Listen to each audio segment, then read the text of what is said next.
여보, 당신 어떻게 서 있는 거야? 말도 안 돼! 내가 식물인간이라고? 쓰레기 같은 년놈들아! 너희 두 년놈! 이제 지옥에 갈 시간이야! 오늘도 인생 산책방을 찾아주셔서 감사합니다. 아직 구독 안 하신 분들은 구독과 좋아요, 알림 설정까지 부탁드릴게요. 그럼 이야기 시작하겠습니다. 법정 안에 정적이 흘렀습니다. 재판장의 마이크에서 희미하게 전자음이 울리고 방청석 사람들의 숨소리만이 공기를 메웠어요. 그 순간 찰칵 휠체어 팔걸이를 잡는 소리가 들렸습니다. 누군가 속삭였어요. 저 여자 설마. 그리고 아무도 예상하지 못했어요.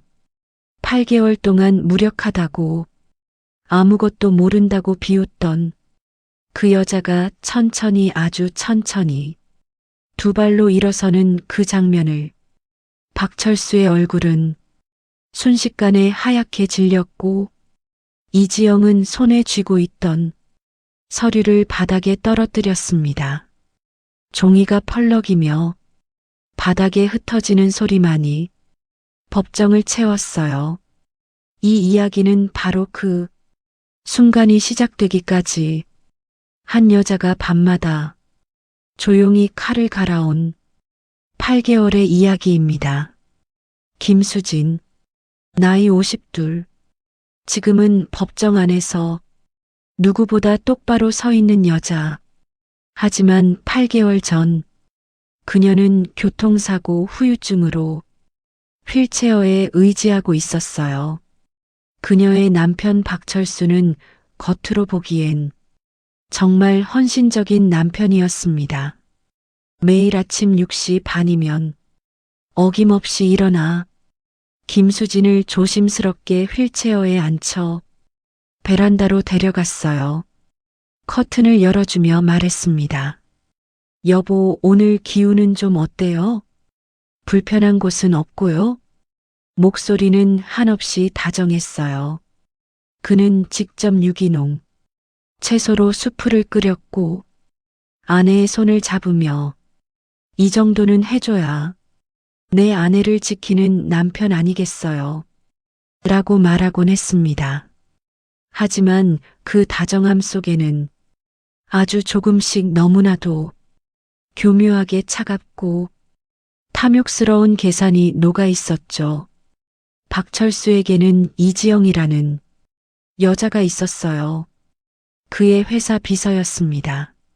나이 43 박철수와 이미 2년째 내연 관계를 이어가고 있었어요. 이지영은 종종 병문안을 핑계로 김수진의 집을 찾아왔습니다.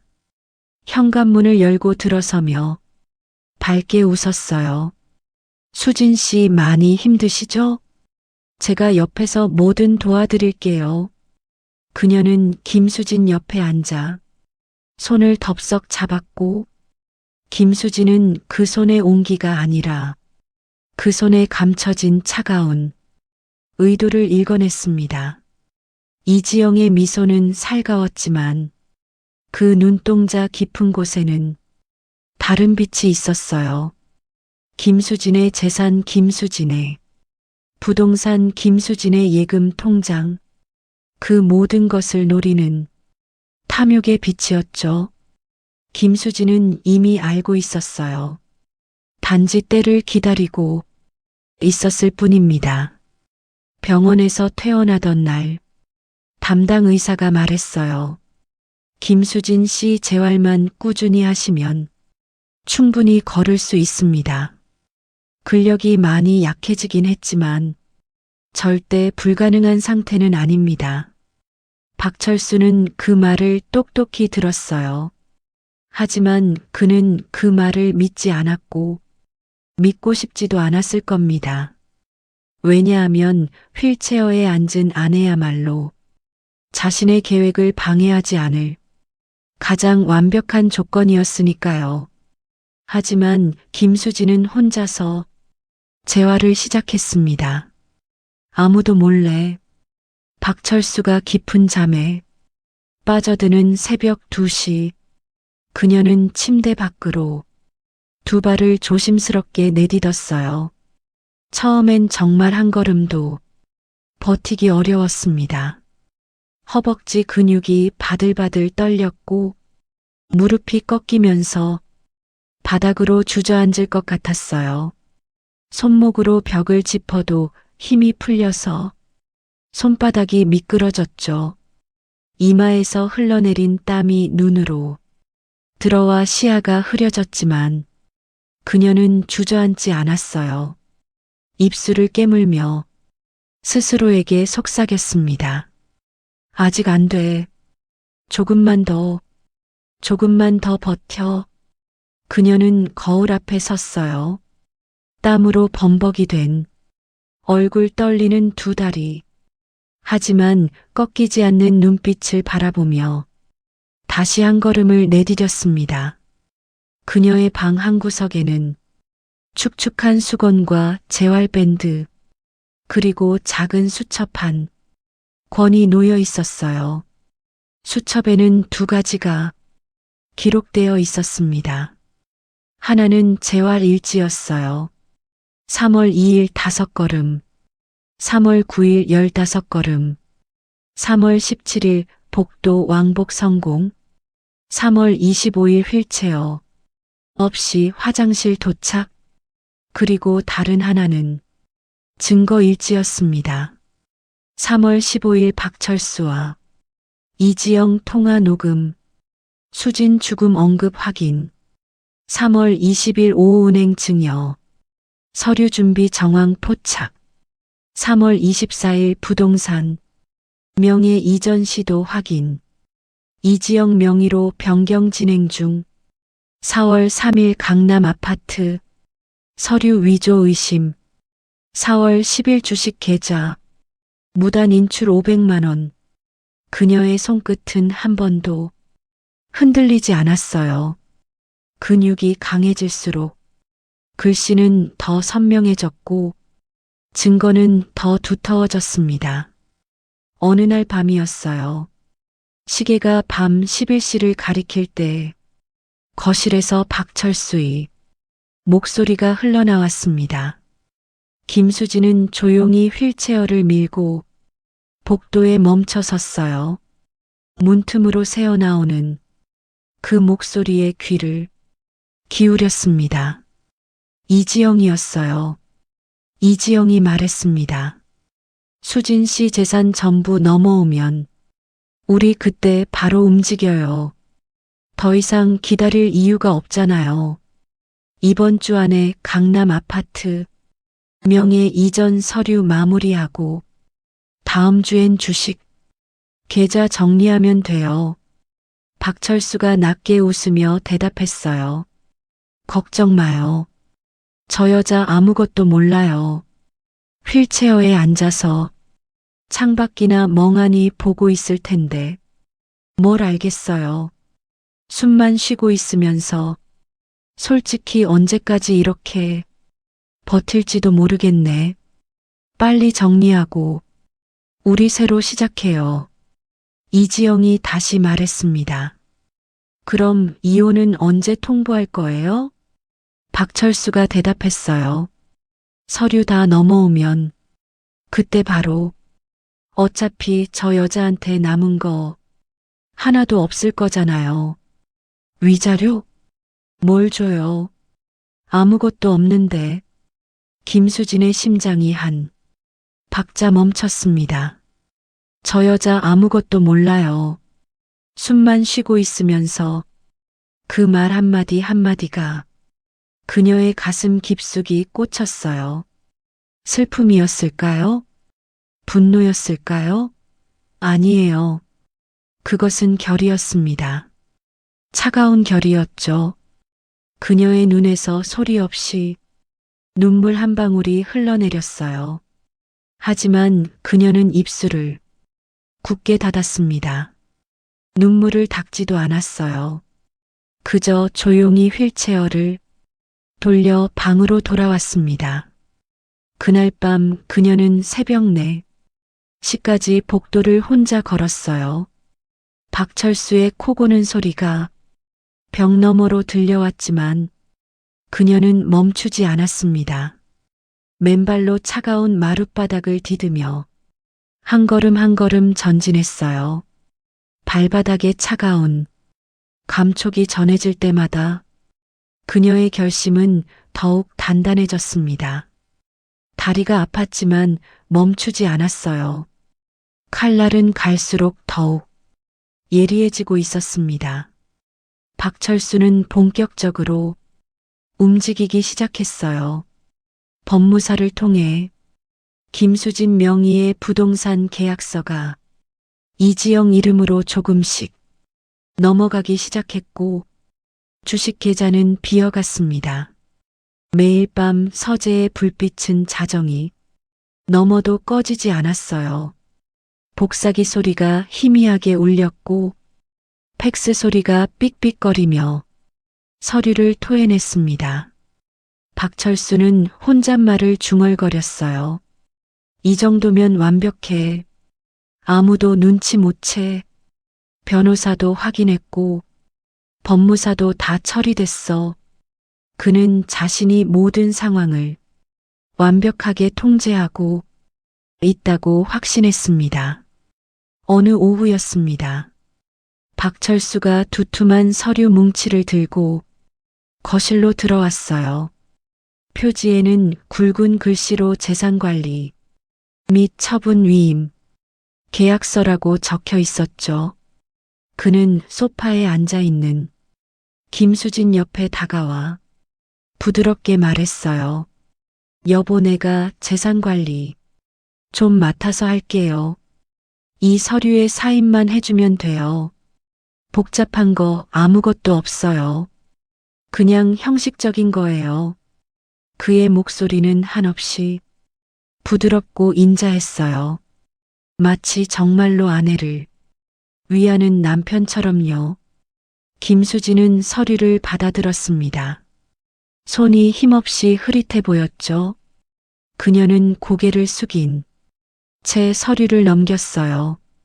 박철수는 그 모습을 보며 속으로 환하게 미소를 지었을 겁니다. 하지만 김수진의 눈은 서류의 모든 줄을 읽고 있었어요. 그것도 아주 정확하게 변호사가 미리 알려준 대로. 서류 곳곳에는 나중에 박철수를 역으로 올가맬 조항들이 숨겨져 있었습니다. 그 조항들은 박철수 스스로가 들고 온 서류 속에 이미 심어져 있었어요. 김수진은 천천히 펜을 들었습니다. 한 장 한 장, 손이 떨리지 않았어요. 서명이 끝나자 박철수는 그녀의 머리를 부드럽게 쓰다듬었어요. 여보, 당신 재산은 내가 안전하게 관리해 드릴게요. 걱정하지 마요. 나만 믿으면 돼요. 김수진은 고개를 숙였습니다. 아무 말도 하지 않았어요. 하지만 그 고개를 숙인 자세 아래 그녀의 입가에는 아무도 보지 못한 서늘한 미소가 번졌습니다. 그날 밤 박철수가 잠든 뒤 김수진은 휠체어를 침대 구석으로 밀었어요. 그리고 두 발로 소리 없이 서재로 향했습니다. 복도를 걸으며 그녀의 맨발은 차가운 마룻바닥을 디뎠고 발자국 소리가 나지 않도록 조심스럽게 움직였어요. 박철수의 서재 문 앞에 섰습니다. 그녀는 며칠 전 몰래 복사해둔 열쇠를 주머니에서 꺼냈어요. 열쇠가 문고리에 들어가며 작은 소리를 냈지만 박철수의 코 고는 소리가 그것을 덮었습니다. 문이 조용히 열렸어요. 서재 안은 어둠에 잠겨 있었습니다. 김수진은 작은 손전등을 켰어요. 책상 위에는 서류들이 난잡하게 쌓여 있었고 그 옆에는 박철수가 자주 사용하는 노트북이 놓여 있었습니다. 그녀는 먼저 서류들을 확인했어요. 부동산 계약서 주식 매매, 내역 은행 거래 명세서 하나하나 펼쳐보며 소형 카메라로 촬영했습니다. 그리고 가장 중요한 것, 박철수의 금고였어요. 벽장 뒤에 숨겨진 작은 금고, 비밀번호는 이미 알고 있었어요. 그의 생일이었으니까요. 손가락으로 번호를 눌렀습니다. 19730, 528, 찰칵. 금고 문이 열렸어요. 안에는 박철수와 이지영이 주고받은 비밀 서류들이 가득했습니다. 위조 서명이 찍힌 계약서들, 이지영 명의로 급히 변경된 보험 증서, 그리고 둘이 주고받은 문자 메시지를 출력한 종이들까지 김수진은 소형 카메라를 꺼내 들었어요. 한 장 한 장 흔들림 없이 촬영했습니다. 새벽의 차가운 공기 속에서도 그녀의 손은 조용히 완벽했어요. 박철수의 서재와 침실 곳곳에는 그녀가 설치한 것들이 있었습니다. 책장 뒤편 작은 액자, 뒤 침대 헤드 아래 엄지손톱보다 작은 소형 녹음기들이었어요. 박철수는 아무것도 눈치채지 못했어요. 그는 오히려 더 노골적으로 이지영과 통화했고 서재에서 더 대담하게 속내를 드러냈습니다. 이번 주 안에 강남 아파트명의 이전 끝내요. 수진이 저렇게 있는 동안 빨리 처리해야 해. 이지영이 물었어요. 은행 계좌는요? 자동이체 설정 바꿨어요? 박철수가 대답했습니다. 다 했어요. 진짜 아무것도 모르는 사람이라니까. 숨만 쉬고 있으면서 걱정 마요. 녹음기는 그 모든 것을 담았습니다. 숨소리 하나, 종이 넘기는 소리, 웃음소리까지도. 김수진은 낮 동안 여전히 나약한 아내였어요. 박철수가 건네는 수프를 받아먹고 이지영의 살가운 위로에 흐릿하게 미소를 지었죠. 그 미소 뒤에서 그녀는 하나씩 하나씩 퍼즐을 완성해 가고 있었습니다. 그리고 어느 날 박철수가 출근하고 집이 비자 김수진은 조용히 일어섰어요. 두 발로 그녀는 운전기사에게 전화를 걸었습니다. 강남 법무법인으로 가주세요. 차가 도착하자 그녀는 변호사 사무실 앞에서 차에서 내렸어요. 그리고 스스로 문을 열었습니다. 두 발로 아무도 부축하지 않고 변호사는 자리에서 벌떡 일어났어요. 김수진 씨 두 발로 직접 오셨군요. 김수진이 말했습니다. 시간이 없어요. 시작합시다. 그녀는 수첩을 꺼내 책상 위에 올려놓았습니다. 녹음 파일 23개, 사진 파일 112장, 금융 거래 내역 57건, 위조 의심 서류 11건, 이지영 명의 이전 기록 9건. 변호사는 말이 없었어요. 자료를 넘기는 손이 멈췄습니다. 이걸 혼자 다 모으셨어요? 김수진이 조용히 대답했습니다. 8개월 걸렸습니다. 변호사는 잠시 침묵했어요. 그리고 말했습니다. 이 정도면 박철수 씨는 빠져나갈 수 없습니다. 김수진의 눈빛이 조용히 빛났어요. 그녀는 고개를 한번 끄덕였습니다. 그것으로 충분했어요. 박철수는 이제 이지영에게 이렇게 말했어요. 재산 대부분 다 넘어왔어요. 이제 마무리만 하면 돼. 이지영이 흥분한 목소리로 말했습니다. 그럼 이제 정리해요.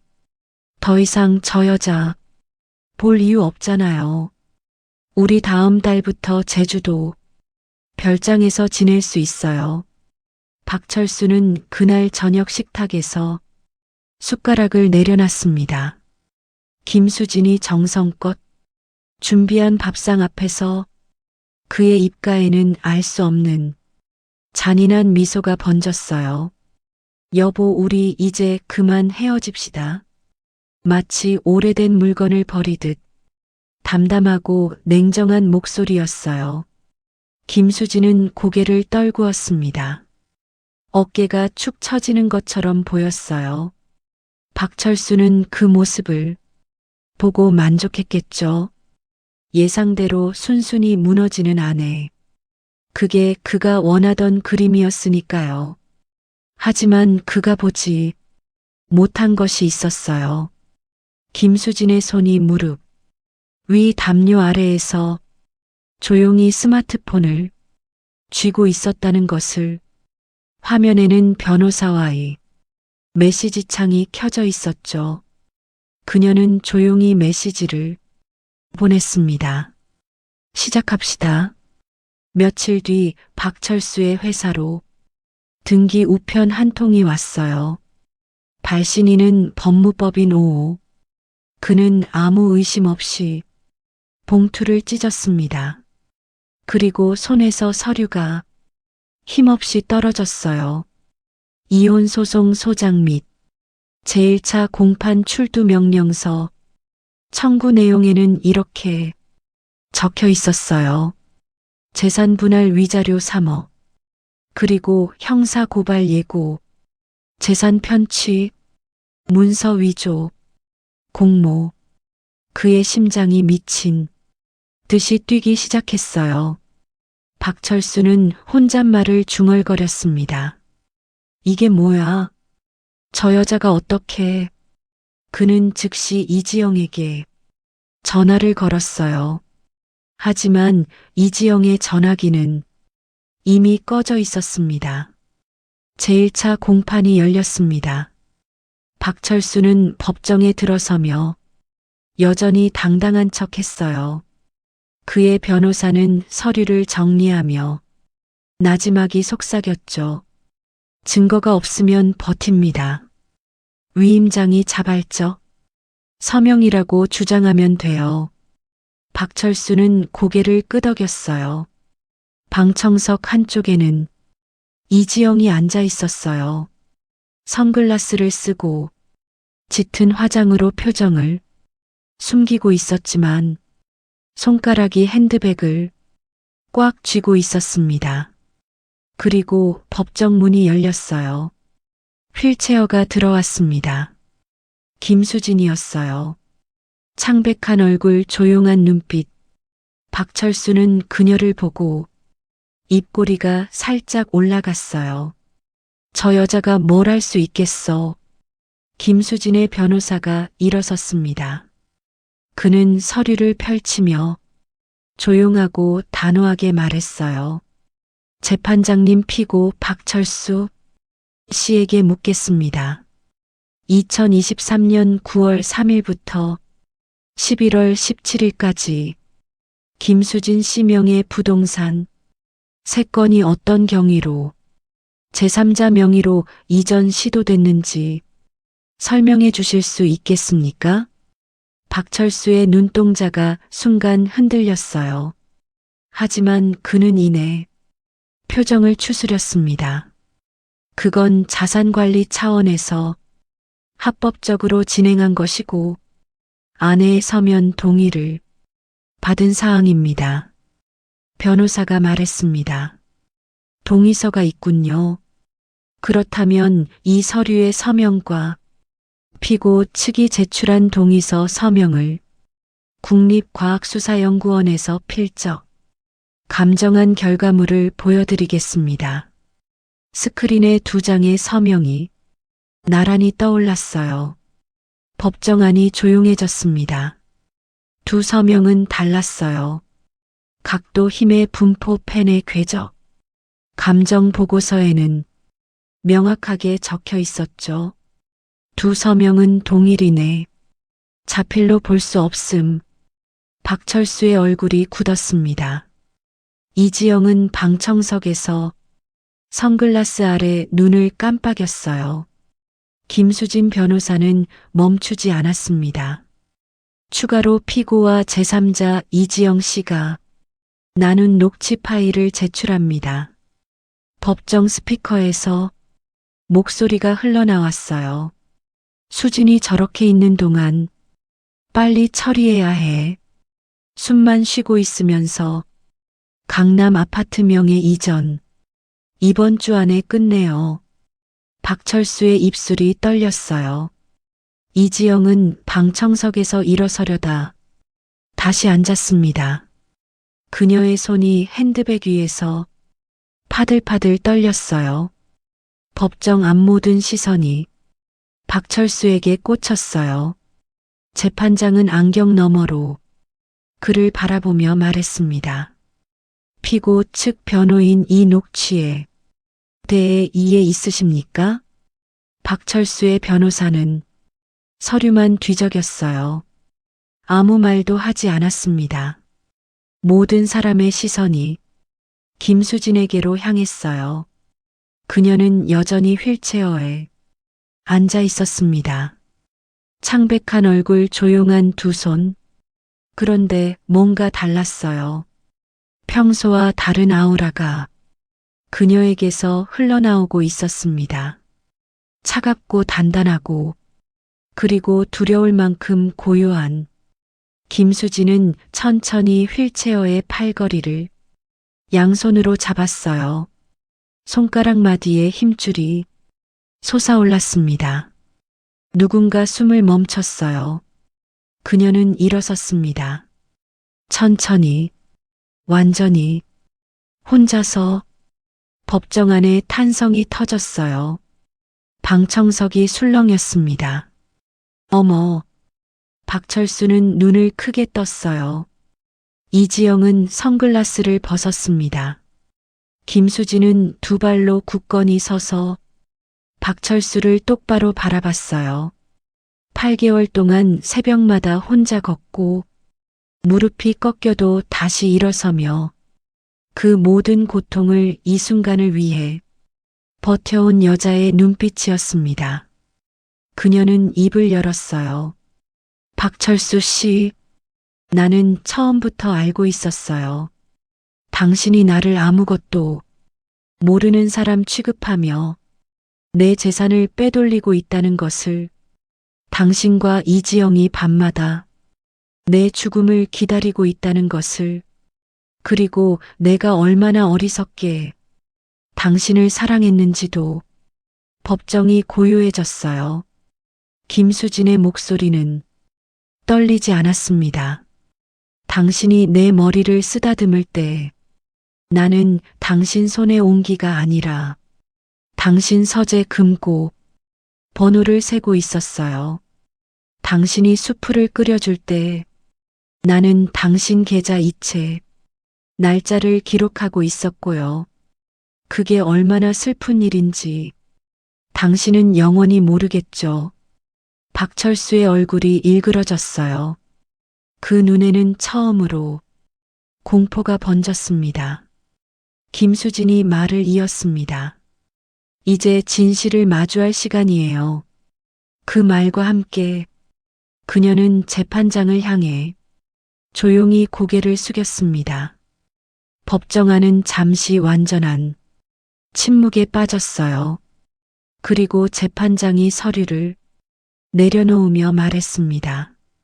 피고 박철수 씨 제출된 증거에 대해 다시 한번 소명할 기회를 드리겠습니다. 박철수는 입을 열었다 닫았어요. 무슨 말을 해야 할지 몰랐습니다. 그의 손이 테이블 밑에서 파들파들 떨리고 있었어요. 판결은 석 달 뒤에 나왔습니다. 재판부는 박철수의 재산, 편취 시도와 문서 위조 공모, 사실 전부를 인정했어요. 박철수는 김수진에게 빼돌리려 했던 재산, 전액 환원은 물론 위자료 3억 정신적 피해, 보상금 5천만 원, 그리고 형사 소출을 피할 수 없게 됐어요. 집행유예도 없었습니다. 이지영 역시 재산 편취 공모 혐의로 벌금 2천만 원 및 사회봉사 200시간 명령을 받았습니다. 박철수 회사에서는 즉시 해고됐고 그녀의 이름은 관련 업계에 빠르게 알려졌어요. 그녀가 법정을 나서던 날 카메라 플래시가 터졌어요. 이지영은 고개를 숙인 채 걸었습니다. 2년 전만 해도 그녀는 이렇게 꿈꿨겠죠. 박철수의 재산 새로운, 삶 새로운 신분, 그 꿈이 무너지는 데는 판결문 한 장으로 충분했어요. 박철수는 법정을 나서며 김수진을 찾았습니다. 하지만 그녀는 이미 없었어요. 그는 차가운 법원 계단 위에 혼자 서 있었습니다. 옆에 아무도 없었어요.